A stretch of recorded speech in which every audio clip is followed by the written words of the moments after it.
Reforma e re në sistemin parauniversitar do të prek të gjithë sistemin arsimor. Kjo ka qenë kryefjala e konferencës së zhvilluar për reformën në sistemin parauniversitar. Në këtë konferencë, Ministrja e Arsimit Lindita Nikolla ka deklaruar se reforma në arsim është një proces kompleks dhe do të vendoset një model kurrikular sipas standardeve europiane.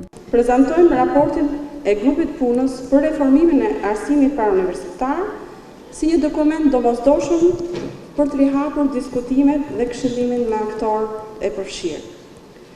Qasja e re ndaj kurrikulës duke bazuar në kompetenca paraqet një zhvendosje domethënëse nga kurrikula tradicionale, duke e parafruar me kurrikulat e vendeve europiane dhe kërkon ndryshime të thella që prekin të gjithë sistemin arsimor.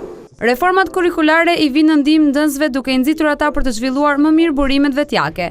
Ministrja Nikolla ka pohuar se Shqipëria do të mund të përfitojë jo pak nga mënyra se si është konceptuar kurrikula e arsimit parauniversitar në Kosovë, por edhe e parafruar edhe me vendet e Bashkimit Evropian.